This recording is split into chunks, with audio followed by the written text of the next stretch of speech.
Good evening, everybody. Welcome to the Other Brother podcast with me, Ross Clark. And tonight I've got Craig from Hills and Mines. Craig, how are you, mate? How you doing, mate? All good, all good. What's been happening? You been up to much this week? Just working away, mate. Usual working, got to the gym, all the usual stuff. So quite a busy week so far. Good. That's good, mate. As anybody that's watching can see, Hills and Mines, mate, you want to tell us a wee bit about Hills and Mines and what the group is? So Hills and Mines was, it is a veterans hill walking group with dogs involved as well. Most days we've got dogs, we bring the dogs along. I say veterans, but anybody comes along. Anybody can join the group. We've had loads of civilians come along, and the feedback we've had from them has been really good as well. It's really helped them as well. So as we go through it, kind of at the end of the discussion, I'm telling obviously how you can get involved.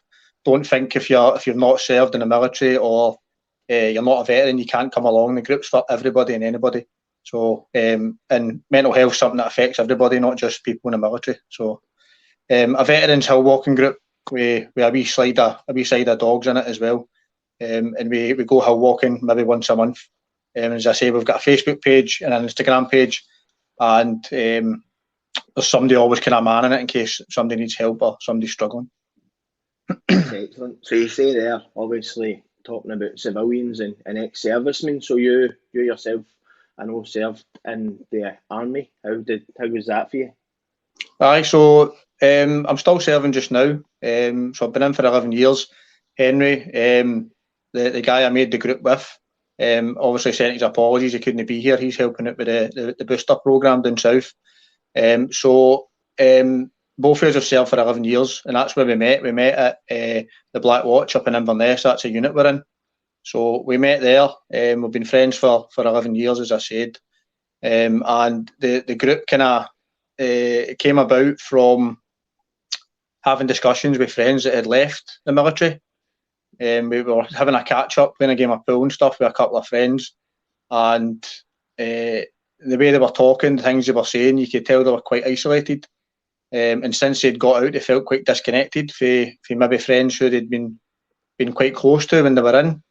So driving home for that, Henry phoned me. We were in separate cars driving home, and Henry phoned me, and he actually just said, he came straight out with it. He was like, well, if they two feel like that, how many other people feel like that? Do you know what I mean? So it was then a case of, right, what can we do about it? And that's where Hills and Mines was born. It was a case of, why don't we create a group where once a month, twice a month, people who've got out, people who've kind of lost touch with old friends can come together, go hill walking, which is obviously, you know yourself, it's a natural kind of mental health boost as it is. Chat about stuff, talk about kind of similar problems, help each other, and just kind of get a good kind of camaraderie going again. It's kind of grown arms and legs for that, for being a kind of a help page. You know, we've had young guys and girls messages looking for help, looking for signpost to get help. And through the last 2 years, Henry and myself have kind of built up our own kind of network off our own back of people that can help, either civilian, for the civilian side, with employment or mental health or addiction, anything at all. So we've kind of built up our own wee kind of network for people we know we can signpost to. So that was where it was all kind of born from. That's brilliant, because obviously my time in the Anonymous Fellowships, I met a lot. You don't realise how many ex-servicemen there is who come back and maybe some of the stuff they've seen while they've been serving, or the pressure. And a lot of these guys come back here and there's no much help available for them. They go into the same NHS waiting list as I would go into. And I never realised a lot of the homeless population in the west of Scotland, a lot of them are ex-servicemen who are on the street begging after serving to try and protect the country. And it's really sad. It's good that there's groups like yours about who are specifically aimed at getting ex-service personnel together and having that bond and that common thing to talk about. So have you and Henry then served abroad together? So we've served in Iraq together. We've been on countless exercises abroad, Kenya's, all the kind of usual places if you're in the military.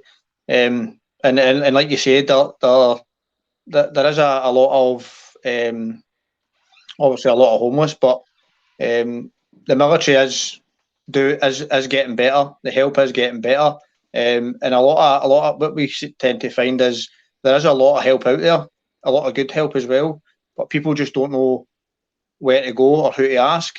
So there's loads of good places, even locally, like to myself, the Coming Home Centre in Govan, for example, absolutely brilliant place.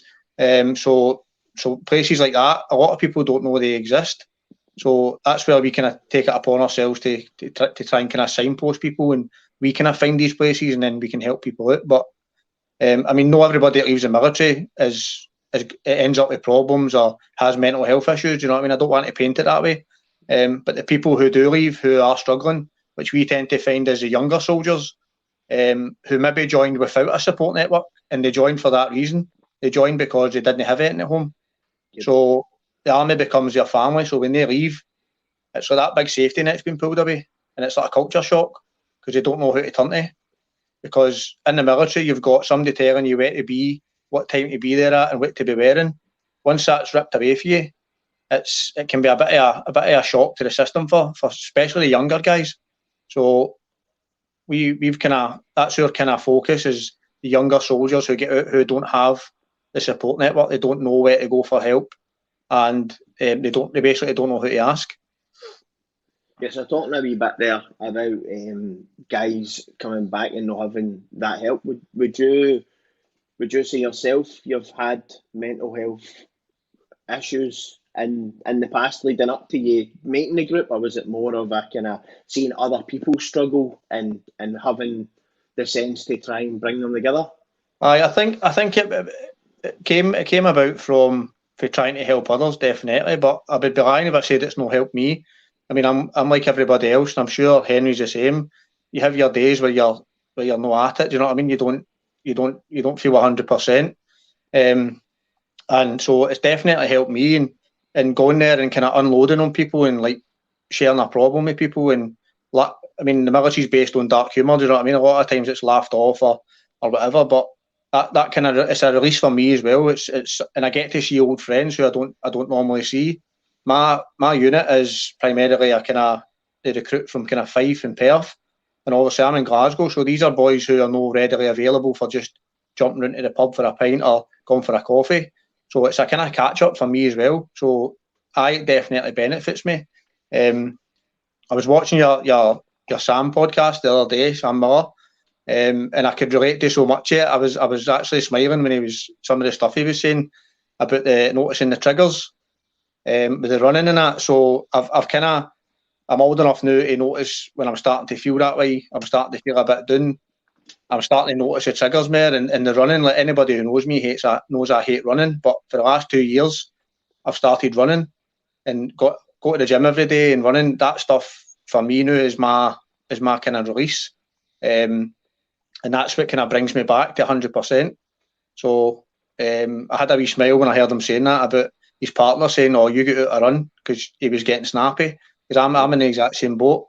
But so that your family and friends noticing and you seeing the triggers early, catching them early enough, I think is the key. And then doing something that motivates you, doing something that gets you back to 100%. There's definitely a lot to be said for getting out. Me myself, I don't enjoy running, but as we're about to talk about, getting up into the hills or even just a walk. Me and my girlfriend tend to go maybe a 40-minute walk at night time. Just you're working at home. Obviously, you won't be working at home, but working at home, stuck in the house all day, your house, you feel as if all you do is work and sleep because you're living in your office. So we try to go out as much as we can. But you grew up in Penny How was that? How was that growing up in Penny?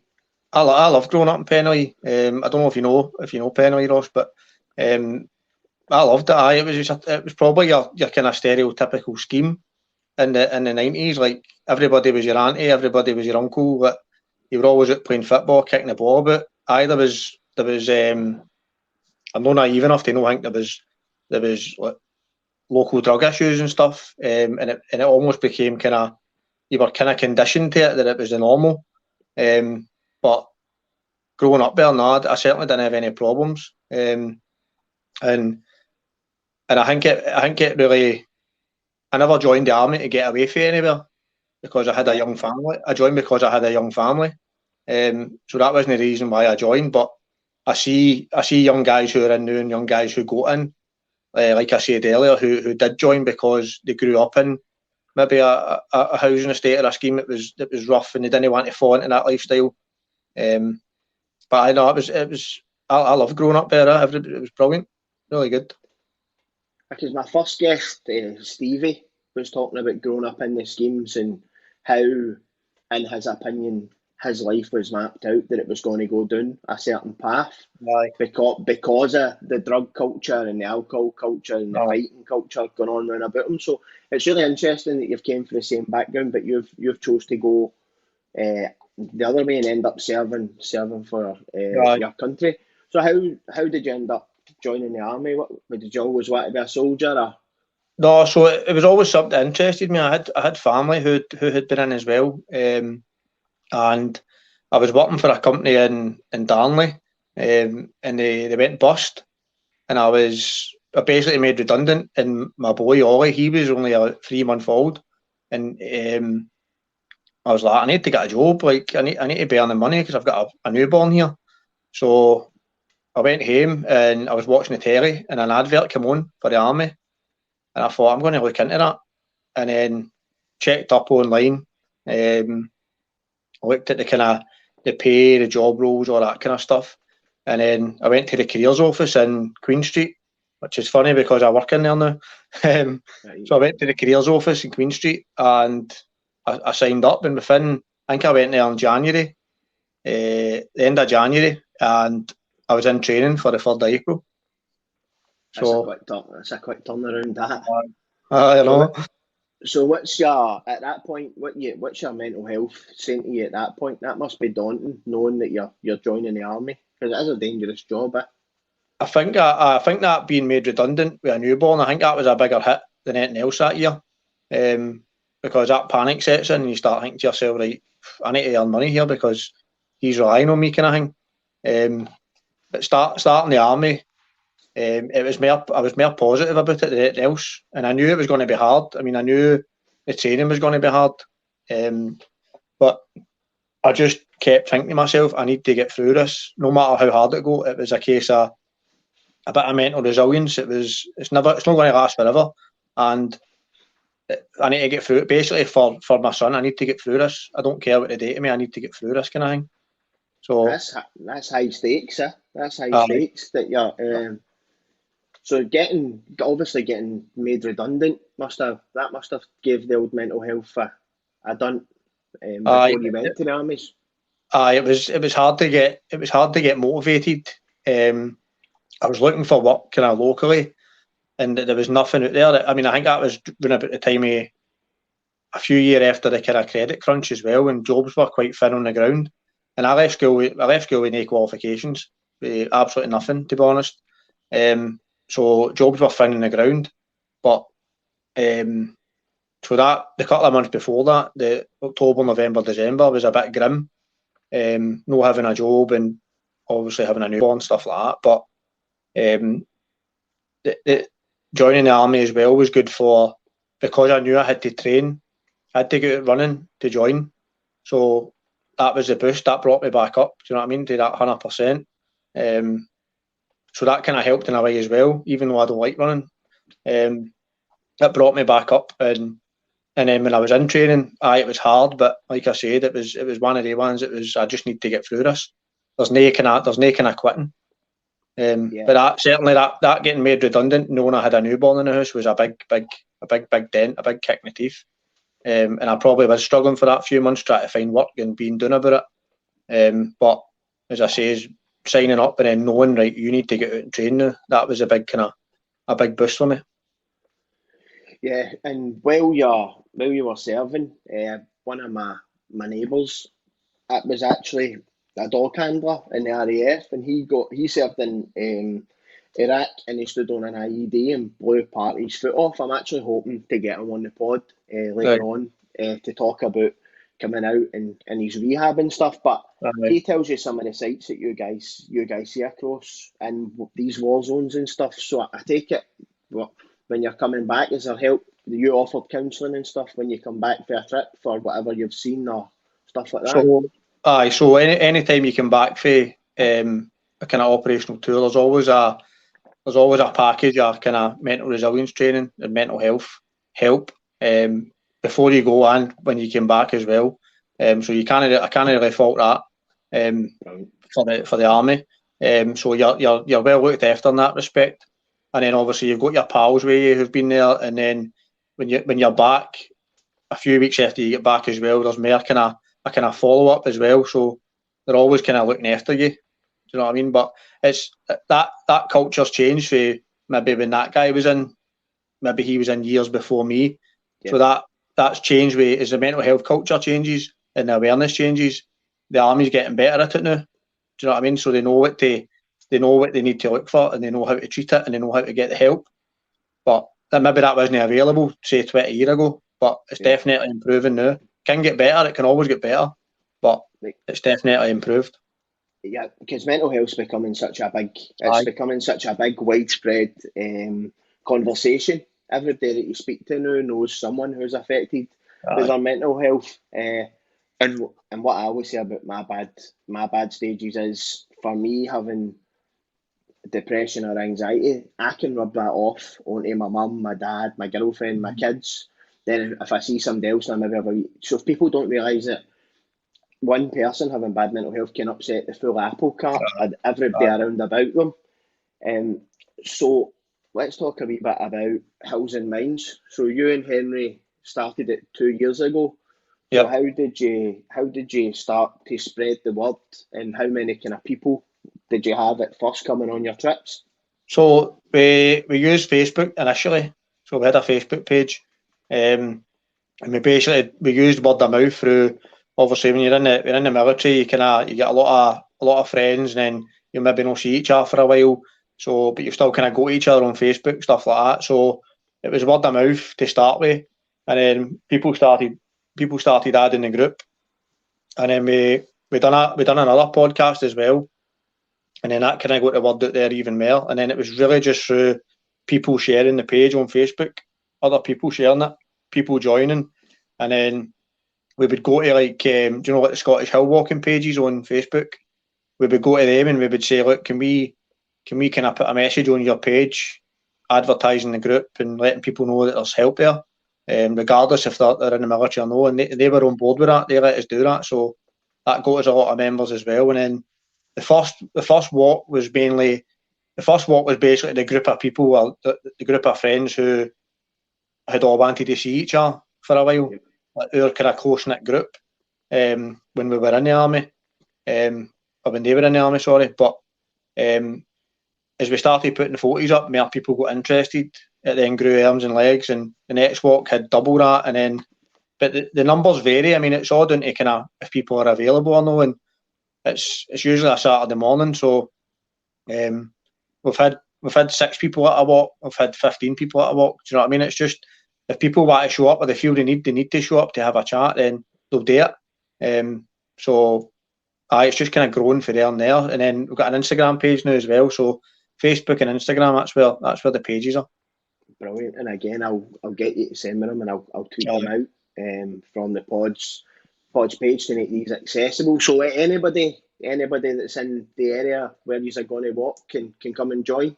Anybody at all, mate. We've had people show up who are on the page, but they've just kind of added the page, and then they've seen that, like you say, that the walk's maybe near to their house or it's in their local area. They've just come along and they'll see the kind of the hoodies and the t-shirts and that, and they'll come up and they'll start chatting, and then before you know it, they're walking up the hillways. We've had a few civvies come on with us as well, and they've kind of messaged us after the walk saying, look, I found that really brilliant, really kind of, because we're strangers, but when you're just walking along, you start talking to people and you kind of share a problem, and before you know it, it's a bit therapeutic, do you know what I mean? So we've had messages for loads of people saying, look, that really helped me, thanks a lot for that.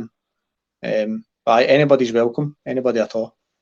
And I love the name, Hills and Minds. If I'm going there and I'm going to a group called Hills and Minds, I know that I can go there and open up and express Aye. myself to people, Aye. whether it be the guy walking beside me or the girl walking beside me, or whether it's in a group setting when we get to the summit, or whether at the bottom or whatever. So, is there a dedicated time at your walks where there's like a kind of commons, or is it just individuals speaking as Oh, they go? You can speak or what, you don't.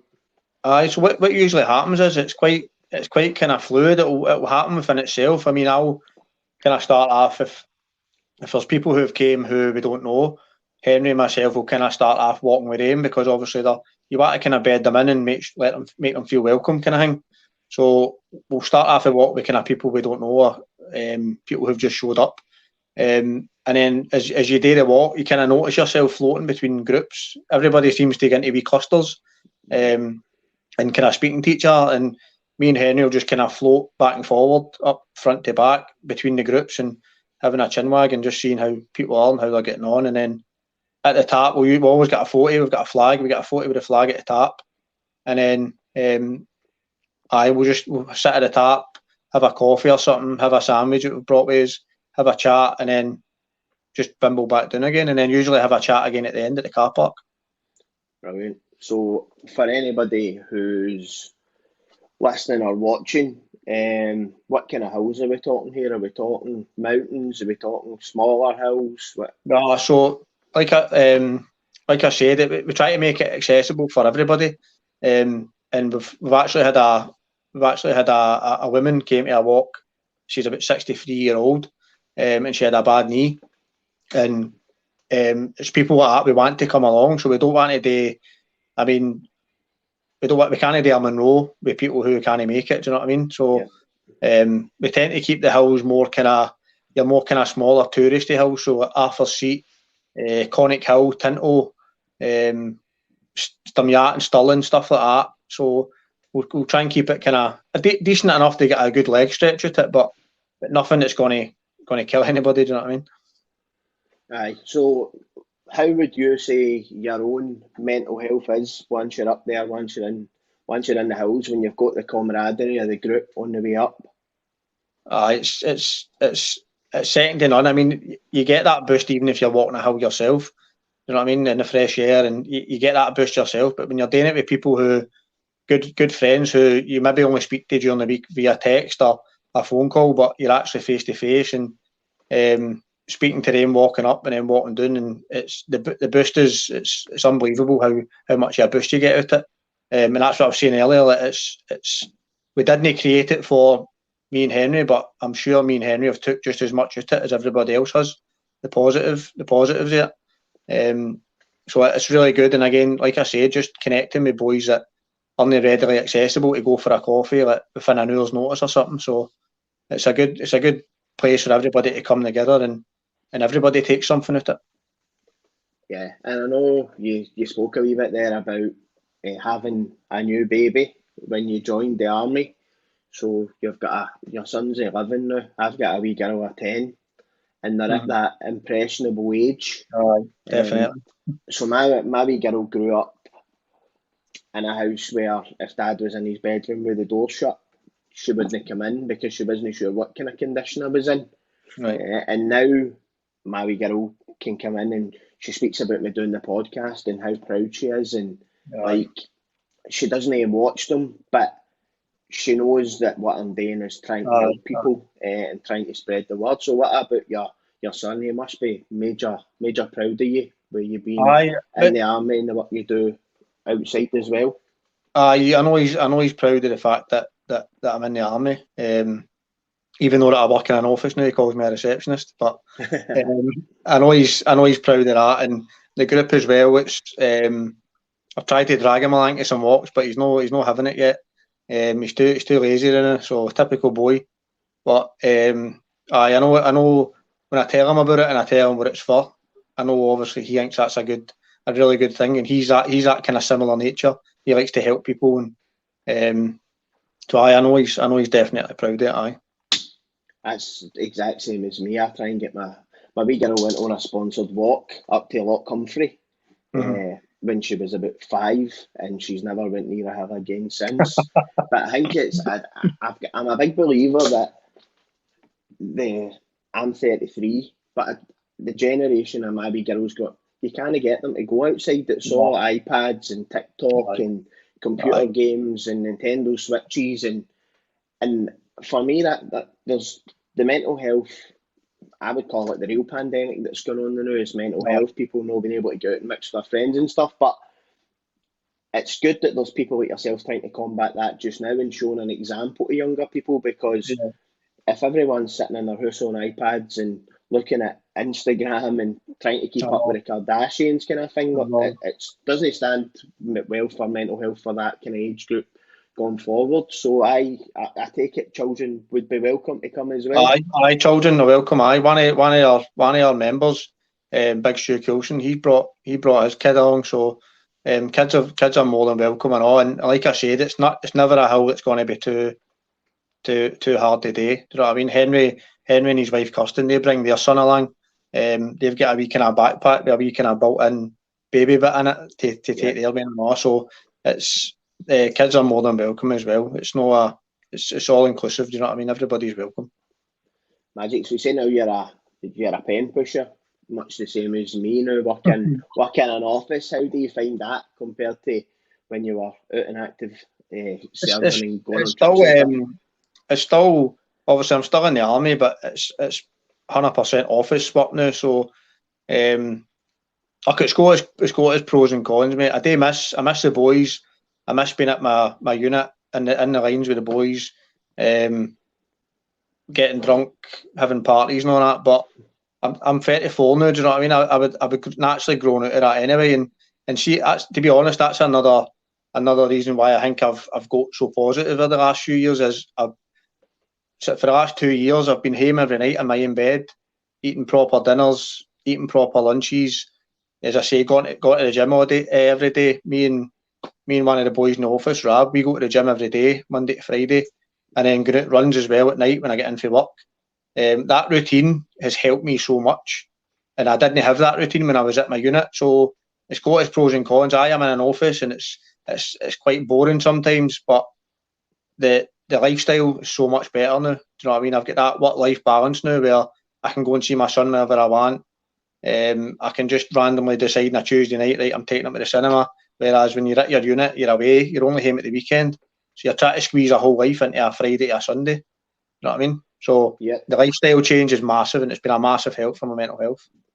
I feel that I need to ask you, just for my own interest, based on myself. I served my time as a pipe fitter in the shipyard, and I'm now in an office job. And see, for me, see that change from being on the tools where you can have a laugh like you and your unit, you can have but it's a totally different life in the office environment. How did you find that transition?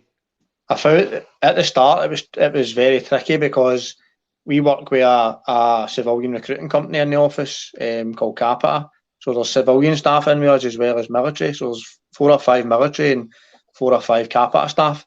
And the first couple of months it was a bit tricky because you're used to just being around hairy arse guys every day who swear and swell at sailor, do you know what I mean? And shout and ball and it was hard realising that you can't do that. It's a professional working environment now. You need to rein it in a bit. So the first couple of months was tricky, especially swearing as well. So I swear like a trooper.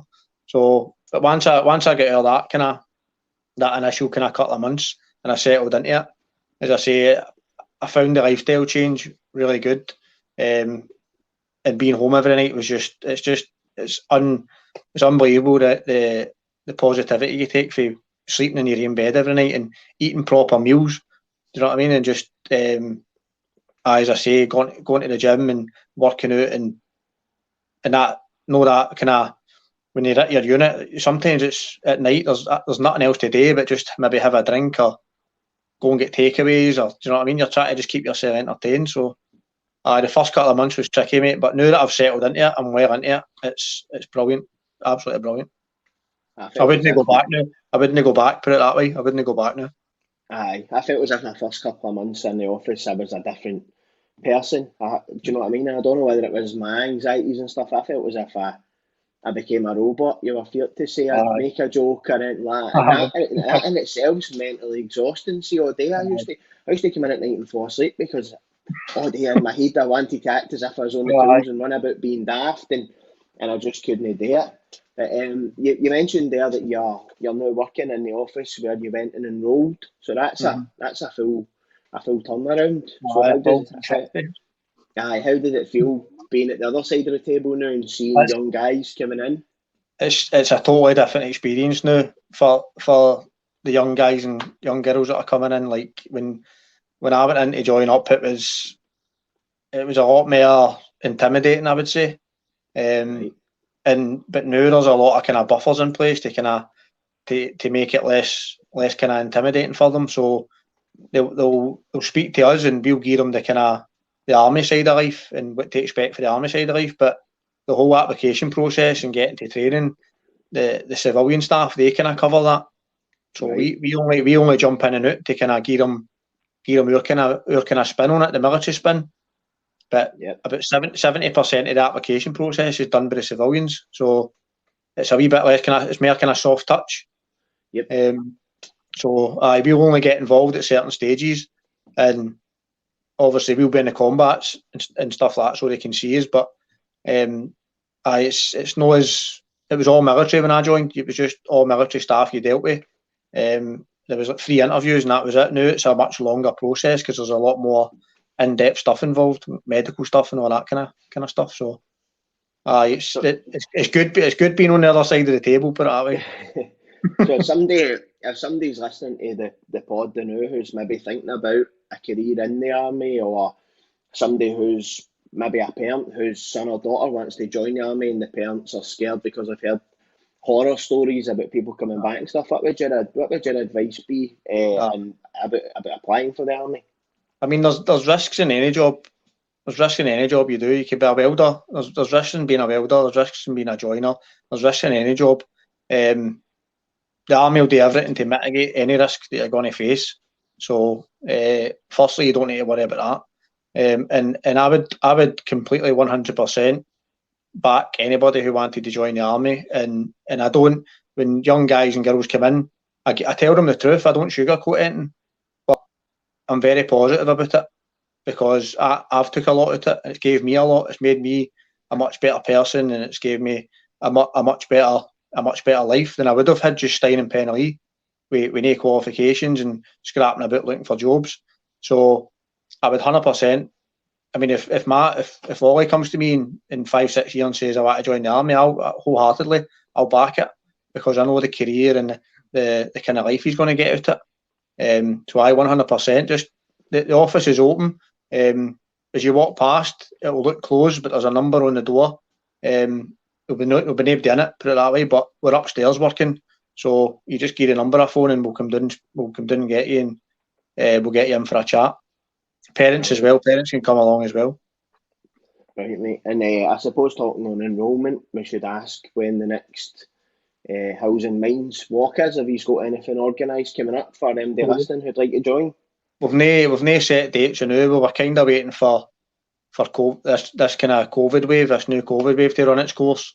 Because the last thing we want to do is do a big walk, 10 people show up, and then before you know it, somebody gets a ping, and then it's not a good look. Do you know what I mean? So we're trying to play the game a wee bit with the rules and kind of follow the guidance. But as we move into spring, kind of March, April time, we start moving into spring, and you know yourself, the last couple of years, the numbers have fell to the ground, and they've opened everything back up, and all the restrictions have been kind of loosened. So we're probably looking at the first walk being again maybe March time, mid-March.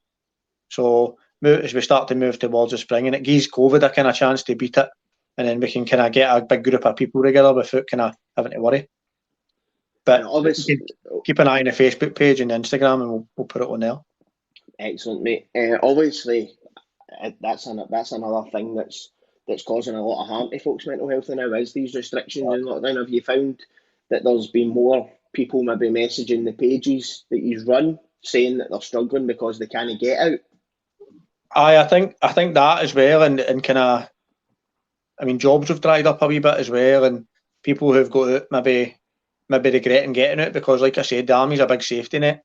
kind of guaranteed money, your dental's free, all that kind of good stuff. So when people get out and they're maybe not working or they're earning less money and they need to pay for all that stuff, it's a shock to the system. So I would definitely say there's been more people messaging, and we've not been able to do the walks as well, so that's probably contributed to it as well for people who've maybe been struggling coming along to walks, and it's been helping. Do you know what I mean?